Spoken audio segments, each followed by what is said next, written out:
And good morning and welcome. Today is Wednesday, August 26th, 11 a.m. And we are continuing our conversations with the candidates here today. And we are chatting with city council candidates. And we have a What's Up Newp voter guide, Newport City Council candidates. And we have chatted with 17 of the 19 candidates for city council. Today will be number 18. And we invited all candidates, and we only missed one, so that's not too bad. Joining us today is Mr. Frank Prosnitz. How are you? I'm fine, Ryan. Good morning. And that one candidate we missed, we still got a profile. He's there's information. Oh, look at that! There are two of you. Well, it is National Dog Day, so I wanted to make sure she made an appearance. There you go. There you go. But we have information on every candidate. This has actually been an incredible run to get everybody on, and a great service, I think, to a lot of the voters. They can go back, and they have an opportunity to go back and look at all of them. We got an election coming up in less than 2 weeks. That is right. It is less than 2 weeks. It's the September 8th primary. Everybody in Newport has a reason to go to vote on September 8th or ahead of time for Ward 1, Ward 2, and Ward 3. You'll be choosing out of 12 City Council at-Large candidates. You'll be choosing up to 4 of them. So hopefully there are 4 that you like out of the 12. And then the final 8 will move on to November 3rd. In Ward 3, you'll also be choosing and narrowing it down from 3 candidates in Ward 3 down to 2. And those 2 will face off on November 3rd as well. All of that information and much more is available on whatsupnewp.com. And we are joined today by Kevin Michaud, who is an at-large candidate for Newport City Council. Good morning, Kevin. Good morning. Good morning. Morning, Kevin. Morning. And Kevin, here we are. We are at August 26th.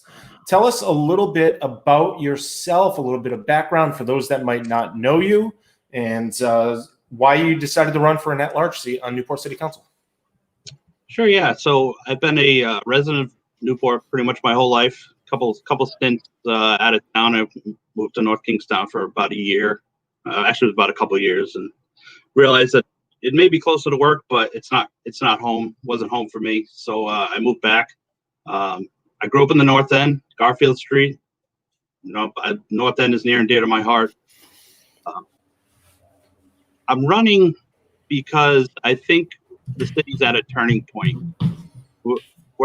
We have 7 members on the council who really, they don't have, to me, they don't have a vision of what the city looks for, people who are going to follow us. So I'm 37.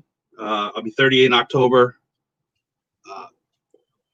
The things that I need and the things that, you know, people younger than me and the people around my age are not really being heard by anybody on the council. And I think they're just a little out of touch. So I figured, you know, if you want to do something, you want to make change, then run for office and start at the local level. I think all politics start on the local level, and they're really almost the most important, especially in this state.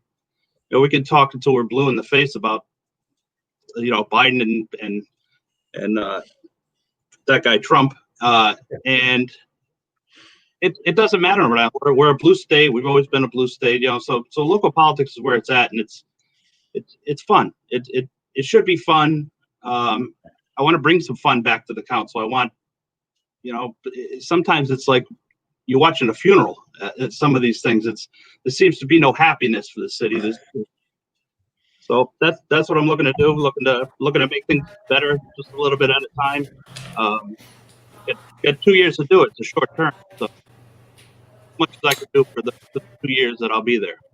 Kevin, what's your profession? So I work in public safety. I work for the Rhode Island Airport Corporation. I'm a communications supervisor. So I have 6 dispatchers who work for me. The airport's run much like a municipality. So we have our own police and fire department. We have our own public works. I do a lot of emergency planning, preparedness. That all falls under the public safety realm. We work as a team here in public safety.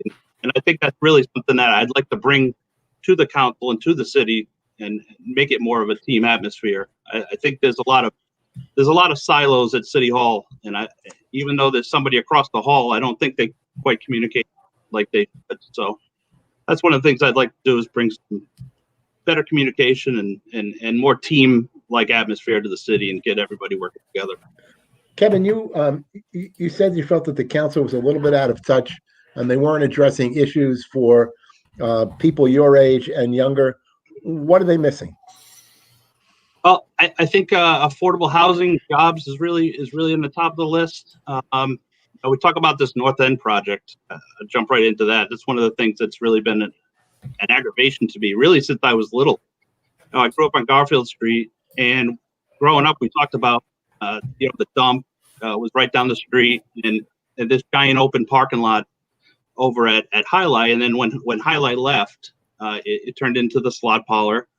And there was hopes that, when we were kids, we were hoping, they're going to build, maybe they'll build a movie theater, or maybe we'll get some kind of activities there, or do something. But here we are 30 years later. Countless studies have been done in the North End, and it's still an empty parking lot. It's still an ugly building, not getting any tax money from it. We need to develop that into the mixed use stuff. All these studies have all said the same thing: mixed use, some residential, affordable housing, some retail. We got to get a shovel in the ground with these projects. We can't keep talking about them.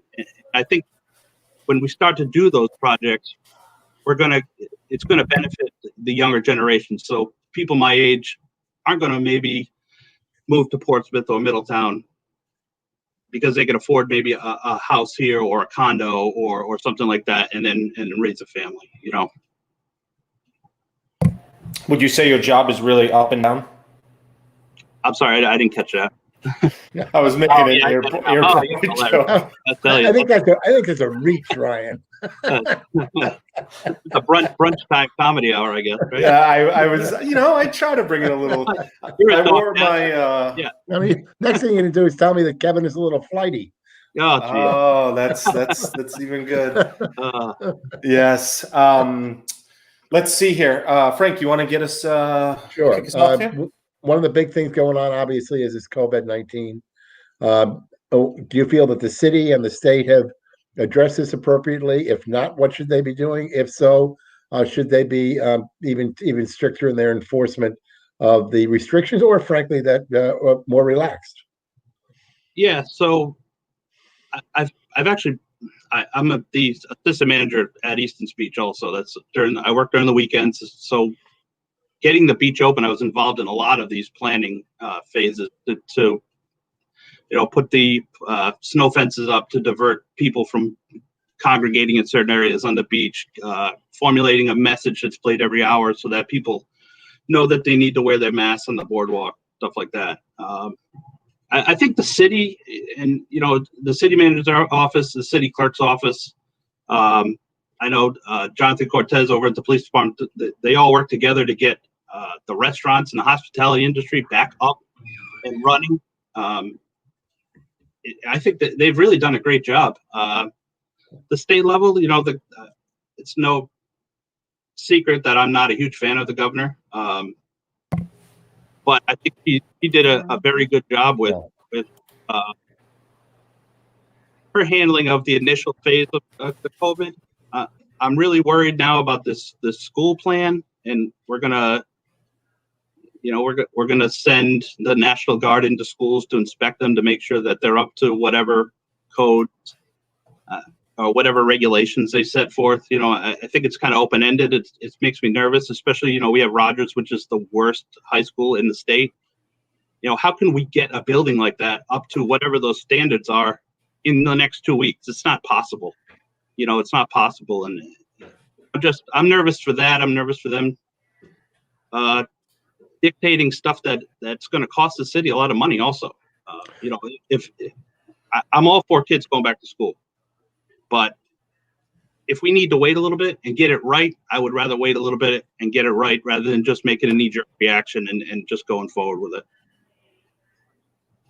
I think one of the things that I keep hearing about Rogers being the worst school, just to clarify, that was part of the Jacobs report a couple of years ago, more than that now, that 2017, identified the physical conditions of the school Yes. not the educational quality. No, I'm sorry. The Yeah, actual physical Oh, no. condition. No, it's not your fault, Kevin. Everybody says the same thing because that's how it's been characterized. But I want to be careful that people don't have the impression that it's the quality of the education. It is it's the physical conditions of the building. Right. Yeah. I mean, like the specifically with that is like, I know they're having issues with the ventilation requirements at at Cranston, I think was one of the high schools, or Coventry. They were like, we can't meet these standards, and half the windows at Rogers don't open, so or half of them don't close. So it's like, how are we going to meet those standards also? And we're stuck between a rock and a hard place. But safety has always been my thinking. Being in public safety for 17 years, I'm always thinking that way. What are we going to do something now that's going to either hurt somebody or affect us in a negative way?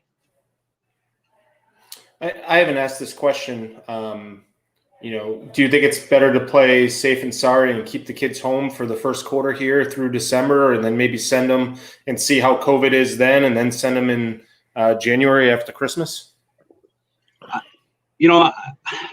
I'm a data person, so I like to look at the rates of infection, things like that. So right now the city's done a really good job with the infection rate. Even though I did hear there was some mumbling about it from the Massachusetts governor about some bridal party this weekend or back in July, but we're just hearing about it now, so it couldn't have been that bad a month later. But yeah, I'd rather be safe than sorry. I'm not sure that it's the right time. I know, especially at a younger age, the kids need to be in school. They need to have that face-to-face learning. They need to have that social interaction with each other, and also with other adults besides their parents. That's how you learn, But if we need to wait, I think we'll wait. I don't think we're going to lose anything besides sports. People may have to. Do we extend the school year a little bit later because we missed a little bit now? Those options are all open. It's going to definitely be a tough task for the school committee, but and the city council. I think we need, on the city council, if I'm on there, we need to support the school committee. It seems like we're always fighting with them, or the people that are on there now. There's always the argument, and it's all about. That leads me to a question I've asked a number of times. What do you see the relationship between the council and the school committee? Yeah, I think there's a few people running for at-large that I think are running because they want to improve that relationship with the school committee, and I think there's animosity. I think there's a tug of war. I think there's people who think that they should have more power on the council, and they should pretty much dictate how the school committee should run. But we got to define those clear boundaries. But we also need to have goals and a vision forward for everybody, especially if the pool of money, it all comes from the same place. So we need to make sure that we basically taking the pool of money and dispersing it properly. And it is a tug of war. They're always asking for more, and education is expensive. And I think we can do it. We just need the right people in there to not be afraid to hurt somebody's feelings to benefit the entire city. Kevin, why do you think there are 19 people running this election season for city council? Yeah, so I laughed every time you asked this question so far, because I know that the whole I've been sitting on the couch doing nothing, I'm going to run thing. Let me tell you. Oh, sorry about that. Yep. There you go. Welcome back. Thank you. We have these lovely lights that go off if you don't move around the office for so long.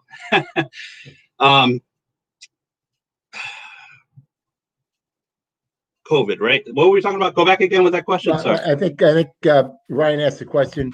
Why do you think there are 19 people running for council? Sorry about that.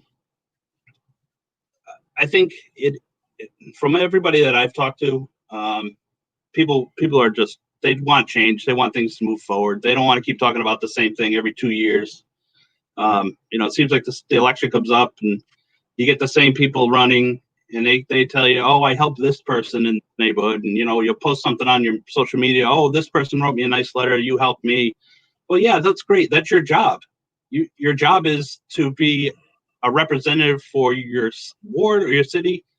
But I look at it, what have you done to help everybody? What have you done to move the city forward? And myself, and I can only assume that everybody else is feeling a similar way, that we need other people on there to make these decisions because the job isn't getting done. I want to jump back to COVID a little bit and taking a look at economically. Newport in particular has had its problems because it so heavily relies upon hospitality, and hospitality has been hit hard, probably hardest of all industries. What does the city do? How can the city help to improve the economic conditions for many of its businesses during and after the pandemic?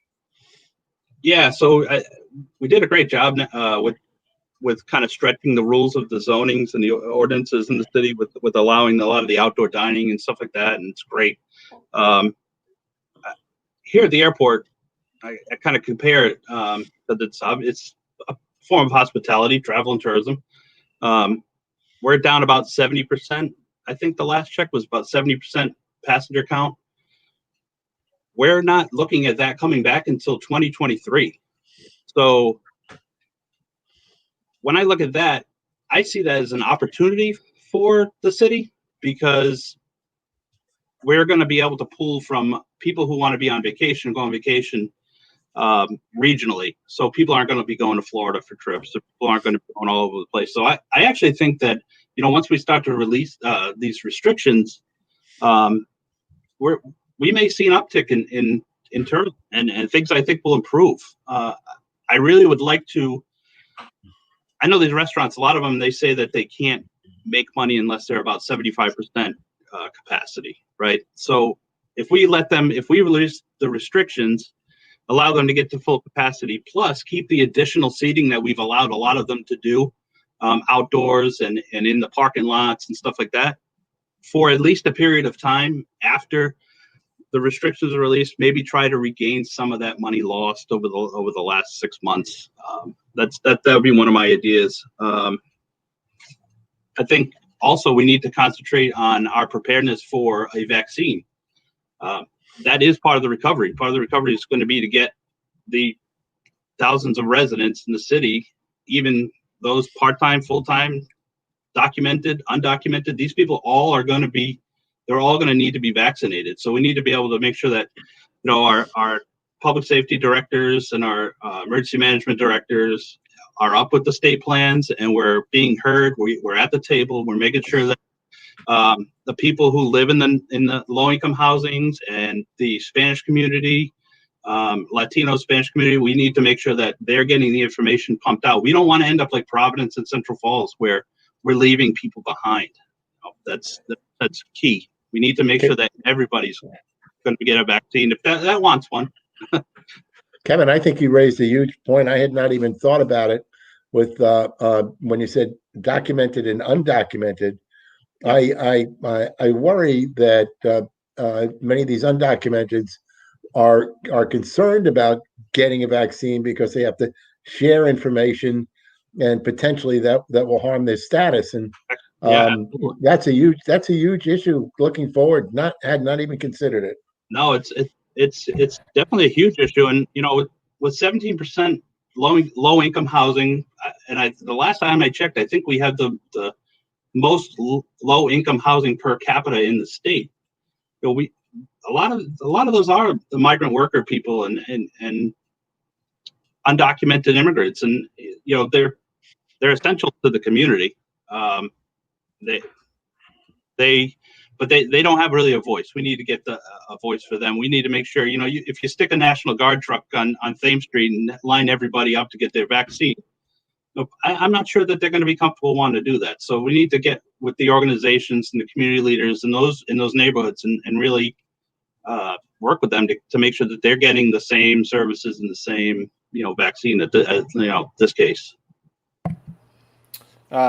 So kind of sticking with the same in the same area, and is the age-old not in my backyard or next door statement or Facebook statement that Newport relies too heavily on tourism and hospitality. Do you believe that Newport relies too heavily on those two industries? What alternative industries should the city look to develop? Yeah, the NIMBYs, those are my favorite. We rely heavily on tourism. I think we need to. It's never going to go away. It's always going to be the biggest moneymaker, revenue agent in the city. I think we could do a better job of maybe marketing that to a better tourist. So, a tourist that I call them the NIMBYs. They see these people who come down from wherever in their cars and they take a ride around the drive and then they go right back out of town. Technically, that's a tourist. They came in, they took a look at something that we have here, but they didn't spend any money. They didn't do anything, except wear and tear on the roads and everything else. But I think we need to market the city better so that we can get better tourism. I'd love to see some sort of some more conferences and stuff like that held, especially in the wintertime. We see, I think it was Charleston, when they're all, they have an off season, and that's what a lot of their off season stuff goes to these big groups, Amazon or Microsoft. They come and they have these regional meetings. I know a lot of them like to go to Boston, but I think they do just as well here in Newport. I think we have more to offer. I think we have the best restaurants and best hotels in the world. Kevin, there really isn't a hotel that can host a large convention in Newport. Although a convention or even convention space, because clearly they can take rooms in several hotels. Would you advocate building a convention center? So I'm not sure. I wouldn't want a convention center, say like they have in Providence or something like that. Something maybe a smaller scale. I think that from what I had read from the Carpinato stuff, that some of that project was supposed to be geared towards doing, building a hotel type place that would also do the conventions and stuff like that on top of being a hotel. But their intention wasn't to take the tourist population. They wanted to actually do it so that it was like more of a business center, a business convention place like that. I'd be in support of that. We don't have much land here to develop things, and convention centers are big things, big buildings. So let's talk about the land that we do have developed, and we'll spin up to the north to your backyard. And we have the north end. We have lots of land that may become available. The Pell Bridge ramp realignments, obviously Carpinato property, not that we can tell them besides zoning and planning what can and can't go there. North end, what do you think in 2030 when we're looking at it? I say 10 years down the line, because I think it's going to take a long time before we actually cut the final ribbon on all of this. What do you think is the best use of the north end for the entire city when completed? Yeah, so I looked back when this first started, when the JBBT, I think it was. NBJ. Yeah. I mess it up every day. Yeah. When that came out, I looked at it and I said, wow, these are great drawings, nice fancy trees. And then I went, I Googled, I'm like, I swear we've done some of these before. I went back to 2004 and there was a comprehensive land use study done. And it pretty much said the same information back then in 2004. There needs to be mixed use. There needs to be some housing, some, low middle income housing. There needs to be some retail, and then there needs to be some manufacturing and space like that. And then again, I think in 2008, another study was done. So we've studied this. We've spent a lot of money. I don't think we needed to spend this $300,000 that we paid this last group to do it, because we already knew it was there. We need to get people to invest in it. So we need to say that, okay, we have this land. This is what we want it to look like. the zoning board goes and they zone it properly, we could change the zoning to whatever we want it to be for wherever. If we want to keep manufacturing further north up in the Kyneton Highway end of it, do we want to put the residential portion of it closer to the Newport Heights area, or in the land developed, maybe over across from the Daily News? I don't think anybody's bought that one yet, or bought it and then sold it. But we need to start working on with the developers to start doing some of the stuff. 10 years from now, I don't want to be doing this again with you guys saying, we just talked about this 10 years ago. How come we keep, kicking the can down the road? I'd love to see the whole thing redone in 5 years. There's no reason we can't do that. A lot of people without jobs, a lot of great construction companies that come in here, and somebody with some money wants to come in and throw it at the city and has a great idea. We got to listen to it. We're going to open up a lot of land with the bridge realignment, and I think some of it should be open space, and some of it should be kept preserved. So we have some greenery and some more recreational facilities, stuff like that. Some more basketball courts definitely needed in the north end. Pickleball. I can't tell you the number of people who keep telling me that they want to put pickleball lines in the middle of every street so they could play. But it's like I said, we just got to we got to finally open the door. We've been standing at the door for 20 years on this north end thing. Open the door and walk through it. Let's take some chances. Let's move the city forward. We lost all that revenue from the casino when it went out the window. Where's that money? We got to make more. The expenses haven't gone down, so that's where I'm at with that. Kevin, I want to kind of shift gears a little bit to certainly something that the city is going to face or is facing, and much of the country is, and that's climate change. Where do you think the city is at? Where do you think the major problems are? And how can the council respond to that? Yeah, so that's a really tough question because climate change is such a huge worldwide issue. You look at the oceans and the way they change, the way the ice caps are melting,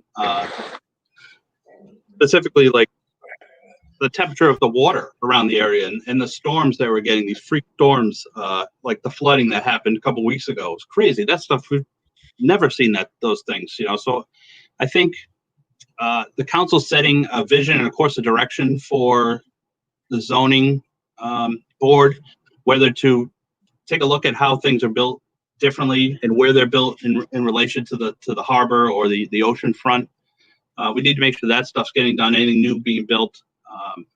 We need to take a look at the beaches and stuff like that. The erosion, I see it every day down at First Beach. It seems like that seawall keeps getting higher and higher because the sand keeps getting taken out. Maybe we need to work with the Army Corps of Engineers and get them in there and do some, testing and see what they come up with, the ways to try to slow some of this stuff down. I know the flooding over there in the point section has always been a huge deal.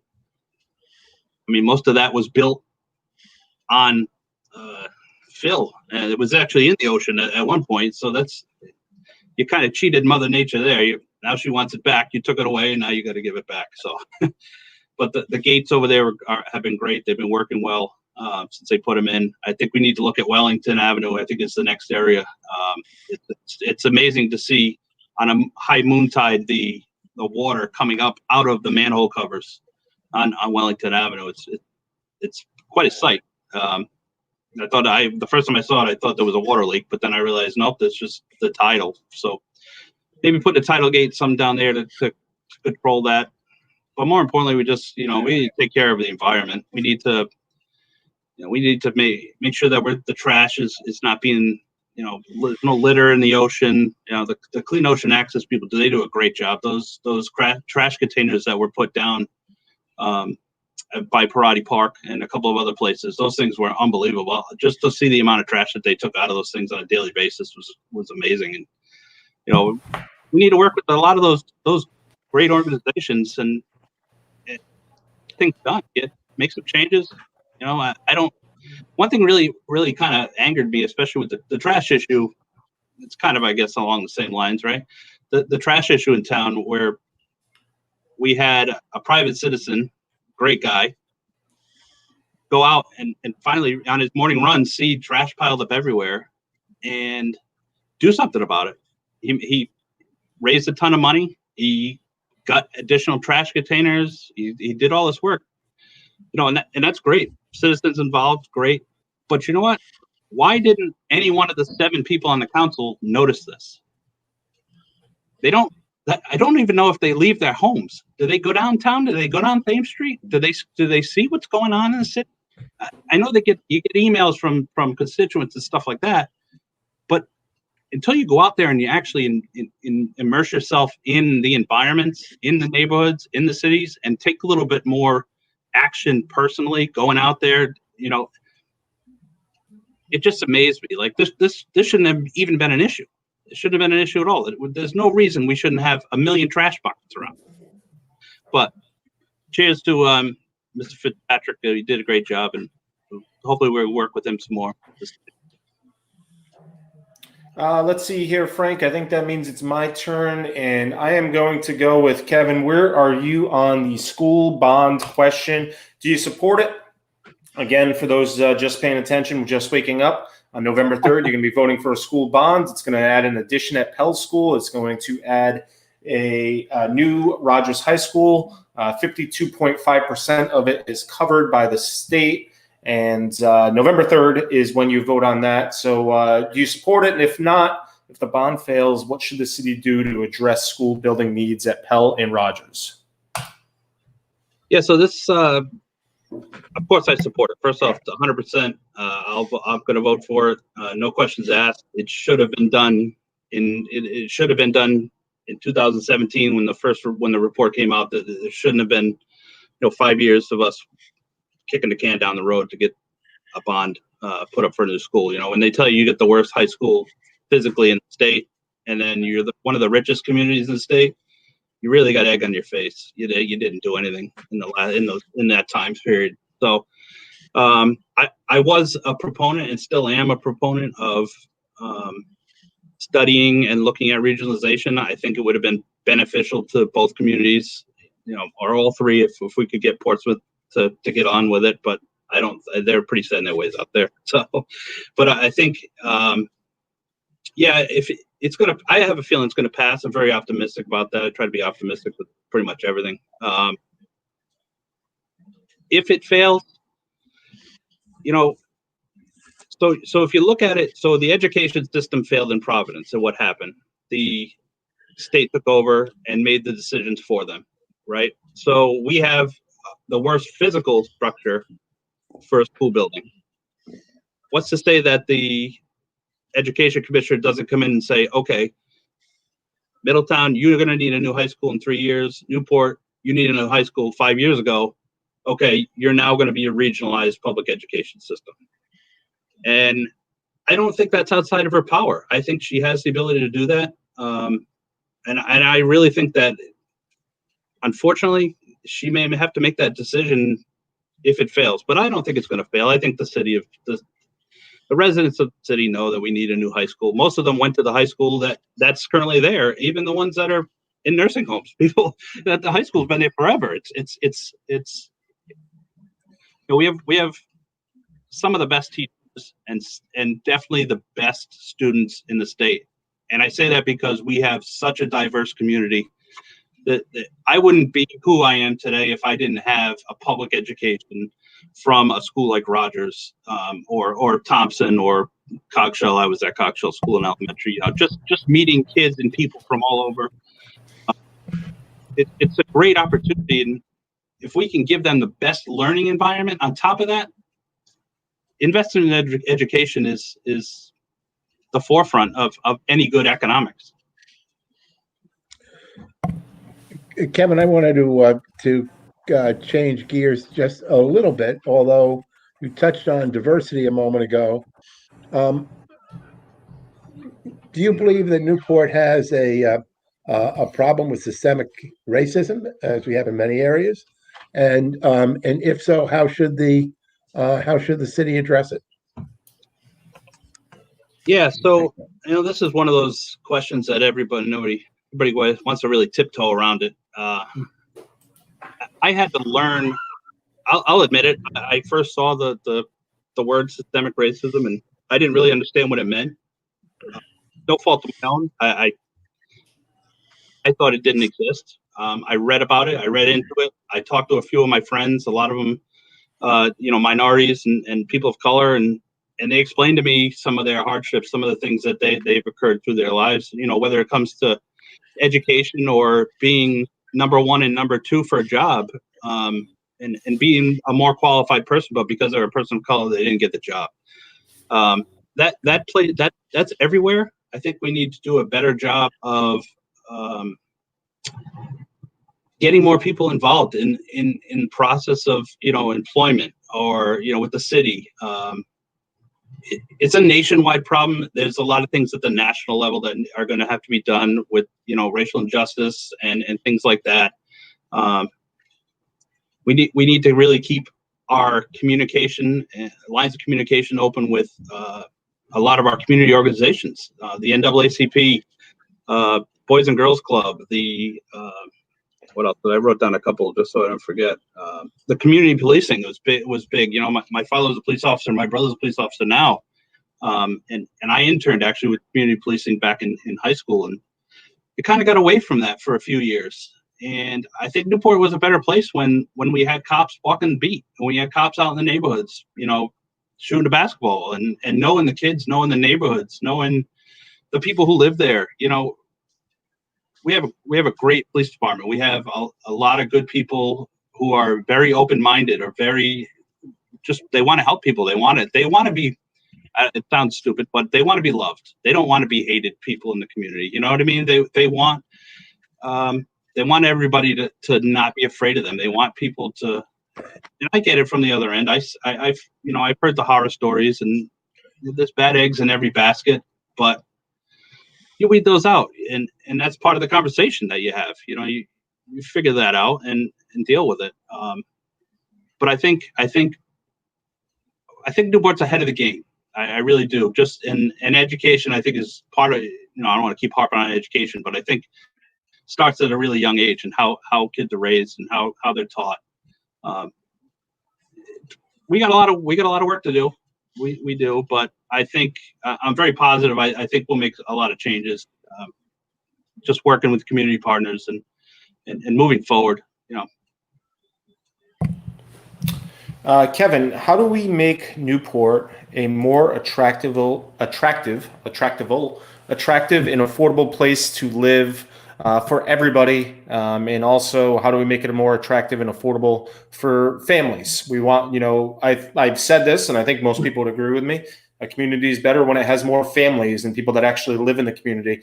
Somebody, one of the candidates threw out a number. Frank, I don't know if you remember it, of how many owner-occupied. I think it was like 40%. I think it was somewhere like 40%. I think it was something like that. Yeah. Yeah. So how do we get more families? How do we make it more attractive, affordable for families as well as for everybody? Yeah. So number one, I think is jobs, and how do we get jobs? We have to look at other types of revenue and how we can bring money in. If we get a Carpinato property built in the next couple of years, and there's jobs where that range from six-figure salaries down to $30,000 to $40,000 salaries, and we can bring more people in, and we give them the opportunity for housing out there. Whether it's condos or mixed income development like we have currently out in the North End, stuff like that. I kind of got. I was on the Newport this week Zoom, and one of them was a yes or no question. Was are you in favor of the homestead agreement or homestead tax exemption? And 6 of us were on there. It was only half of us, and everybody raised their hand yes, except for me. And the only reason I said no is because I really didn't understand what exactly it meant, and how it was going to work. I kind of got the idea that you were just going to you're going to lower a tax rate for people who live in their house. So 40% people, I thought we were going to lower the intent was to lower the tax rate and then increase it for the other people who are not owner occupied. But since I looked into that, I might have raised my hand, but I still want to look more into that. I think something like that could help with a Homestead Act could help to bring more families in, just because it'd bring the property taxes a little lower. But I don't know if it's taxes that are the issue. I think it's I think there's just not enough housing. There isn't enough places for people to go.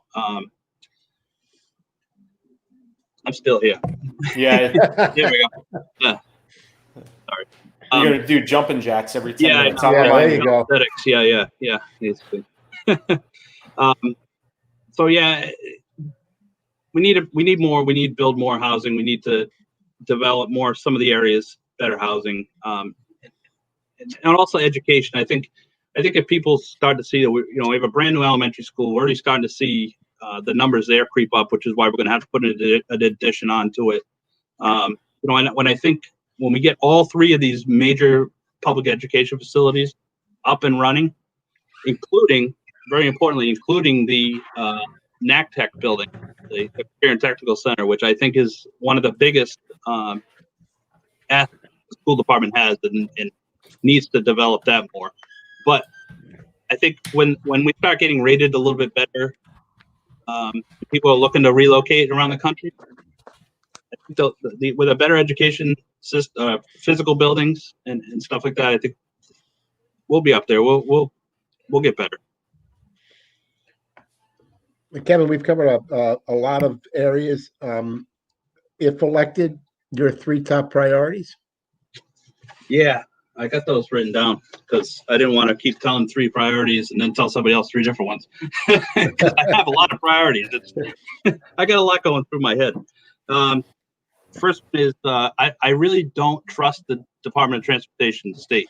I don't think the state really looks at the city the way they should. I think they look at us as a cash cow. They like to take money from us. Take for instance the bridge. They want to. The state wants to take over the Pell Bridge and the Turnpike and Bridge Authority. That was a suggestion. They want to take it over because they see that things are being run properly, and there's a lot of money in the contingency fund, which have to be there in order for you to get bonds to fix the roads and bridges. So I'm afraid that the DOT and this bridge realignment, they're not going to care about the residents. They're just going to come in here with a bunch of equipment and a bunch of I don't even know, dynamite, whatever they're going to do with that thing, and they're just going to just go to town, and they're going to leave the city and the city council out of it.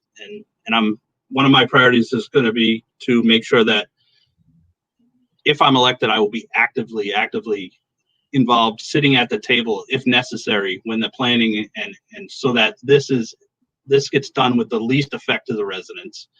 The last project that I can remember them doing, other than the one that they started now on Kyneton Highway, which has been going okay, but the mess at the end of Memorial Boulevard in Middletown, when they decided to realign the roadway and basically take purgatory, and instead of the split, you now have to stop physically at the light and then make a right-hand turn.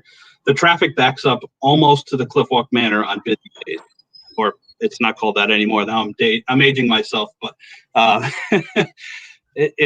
it backs up a Memorial. It's a public safety hazard. It was built by a bunch of engineers sitting in an office who really didn't understand how traffic works. You can look at the data and it looks, that's like the North End. It looks great on paper, but is it practical?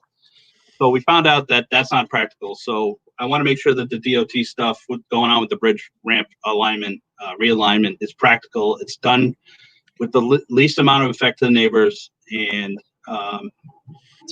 so that's one of them. Second priority is to form a better working relationship with the school committee, and including the finance department, and getting all 3 people on board with a vision, with goals, move forward. I don't want to build a high school and then all of a sudden we don't have the policies and the procedures and we're right back where we are 20 years from now with a dilapidated school because we didn't take care of it. That can't happen this time. It hasn't happened with Thompson yet and Pell, but if we don't pay attention and we don't fund things properly and we don't take care of and make sure that these things are on long-term projects and long-term rehab. So how many times do we have to pay, paint the school? Things like that, the upkeep and maintenance, we need to make sure that those things are all done for all city buildings going forward, not just the schools. And the third one, what's the third one? Pick a number, any number. Third one. I'd like to keep the residents involved. I think since one of the things we're going to take away from this COVID is these Zoom meetings. I think a lot more people are paying attention. I think some of that is scaring some of the incumbents on the council. I think more people are getting involved. It's easier for people to view. It's simple technology. So people are starting to hold people accountable, which is huge. If you are in public office and you're going to sit up there and dictate policy and have visions, then you should be held accountable by the public. People that vote for you should hold you accountable. And giving everybody the opportunity to go on Zoom and chime in at a meeting, because 40% of the people that live in Newport are homeowners, right? So, but are they single moms? They have kids. They have multiple kids. They have mobility issues. A lot of them can't get to City Hall at 6:30 on a Wednesday night. So, but they can sit at their kitchen table with a laptop or on their phone and dial in, listen to the meeting, be involved, and ultimately hold people accountable. I think accountability in this city is something that needs to be improved. And our, whether good, bad, or indifferent for incumbents or the newbies, we are trying to use this series to put out the best informed voter base that has been out there in frequent years. And judging by the numbers of how many people are watching, how many people are running, and our feedback, I think it's a good service for those incumbents as well as, let's be honest, there are people that vote for people just because for any variety of reasons, they pick names when they go into the ballot box. And all I can tell people is be informed before you go in there. Yeah, absolutely. Definitely. Absolutely. If I could just add along the same lines, there's a lot of people who don't, there's a good population of people who don't have computers and Zoom, and it's a very difficult time for us to go and go door to door because, I work in an airport. There's thousands of people here every day. I'm not real comfortable going door to door and shaking hands. As much as I'd love to do that, it's not something I'm really risking. I don't want to risk anybody's health. So with that being said, if you're watching this and, you have an elderly relative that votes or doesn't vote for that matter, I mean, if they're still a resident, take the phone over there, show them these videos, show people, get out, if you know some families that don't have internet or whatever, but they do vote or they're residents, share it as much as you can, share all the information, help each other. That's how we're going to get through the COVID election. Yeah. Hey, Kevin, just a quick question. If you were sitting in Ryan's position or my position, asking a candidate questions, what would you ask a candidate? What would you ask your opponents? Yeah. What planet are you on? Some of them I'd like to ask that.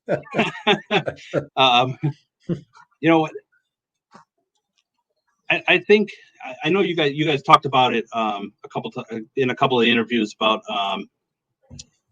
term limits and stuff like that. I think one of the questions I'd like to ask an incumbent is, do you think you have enough time to make change in your term as a person? I think that's something we need to look at. I'm not sure 2 years is enough. I think 3. I think a lot of appointed positions and stuff like that are 3 years, and that'd be one of the questions. Or what have you, for an at-large candidate? What have you done to help everybody in the city?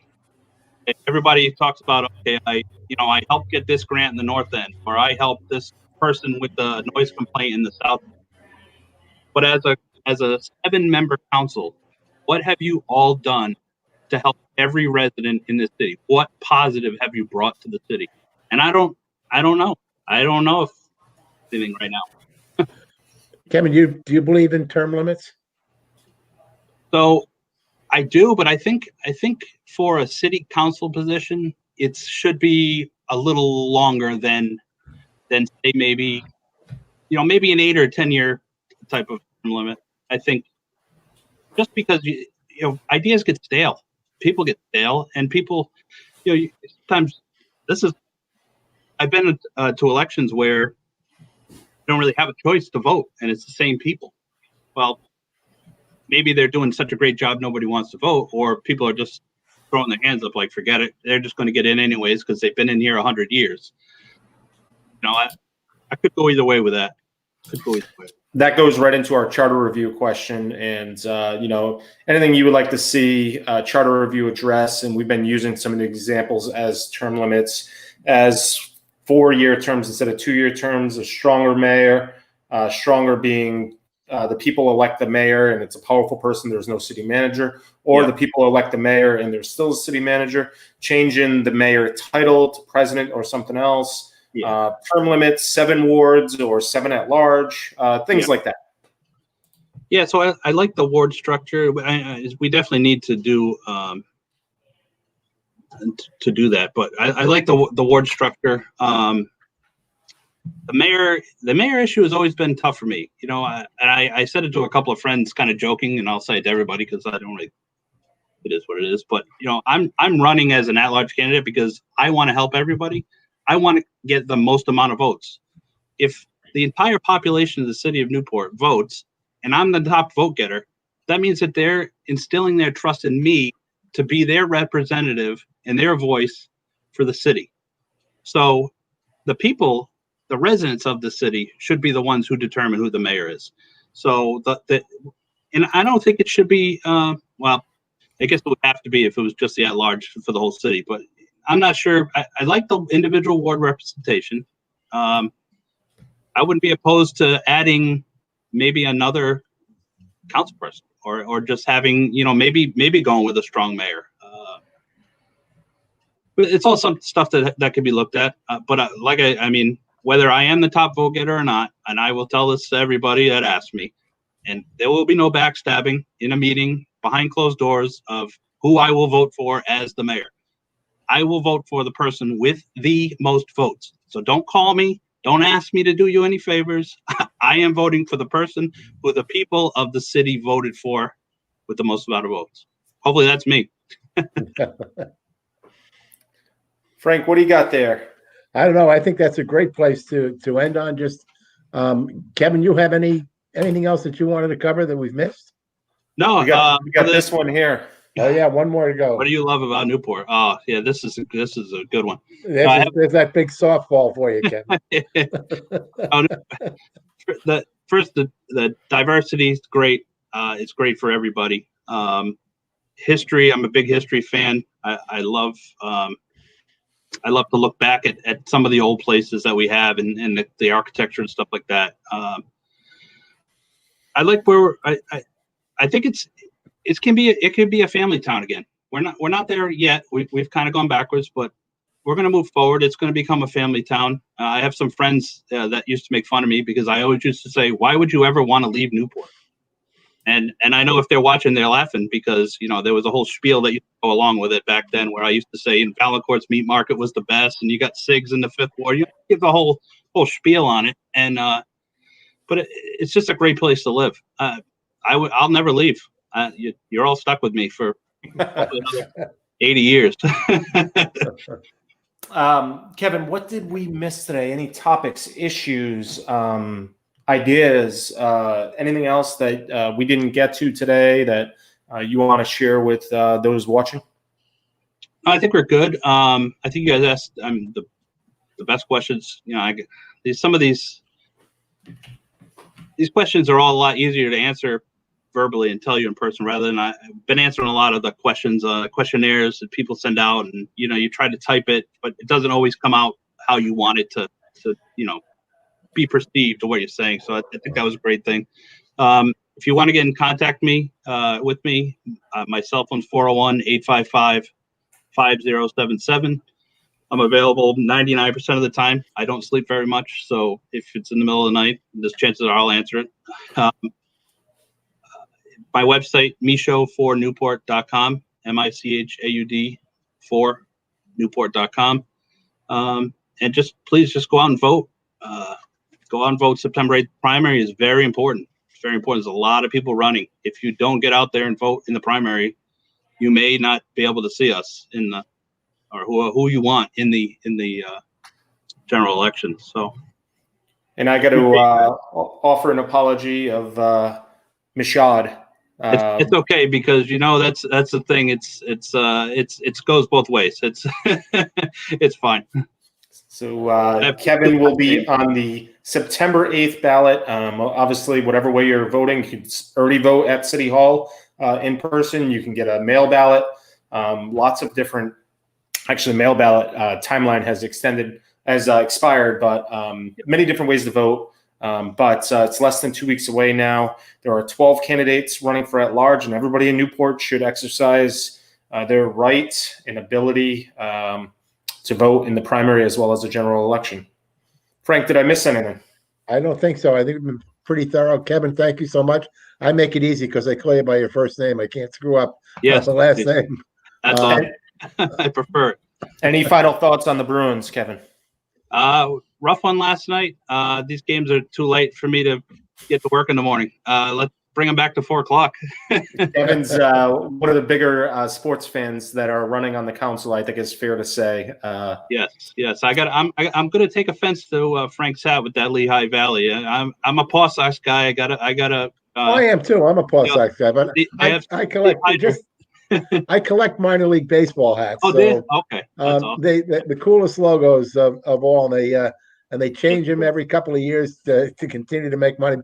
Yeah. First one was the Savannah Sand Gnats. Nice. Yeah. Well, sorry, go ahead, Ron. The Paw Sox are changing their hat as well, so you can get one of those. To the Woe Sox. That's it. Yeah.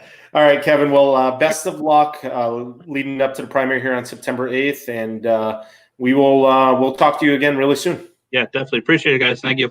All right, Kevin. Thank you very much. And Frank Prosnitz, that is the last city council candidate. We have interviewed 18 out of the 19. We've Pretty incredible. 18 hours with city council candidates. And as you've heard, the candidates prefer this way. Voters prefer this way. You are getting passionate, engaging, intelligent, full answers in their entirety. And so sometimes it is tough. If we ask a question and the only answer to this question could be yes or no, it's doing a great disservice to you as well as the candidates. And if the candidate is limited to 30 seconds, we want them to give a full answer. And sometimes, it's interesting as you listen to the candidate and they get a question that they haven't been able to formulate a real decision on, and you can hear and listen to them talking through that to try and get somewhere. That may be somewhere down the road, but a seed has been planted. That's it. And, there's 12. We interviewed every at-large candidate. We have 12 hours of video for you to go back and watch. You can say, you know what? I've never seen or heard of this person. I encourage you. If you know this person, well, maybe go and listen to what this person, or if you think you know what this person's thinking, go check out another. So we're doing what we can here to inform you. As we're bringing the horse to water, we need you to just bend down and drink it. That's it.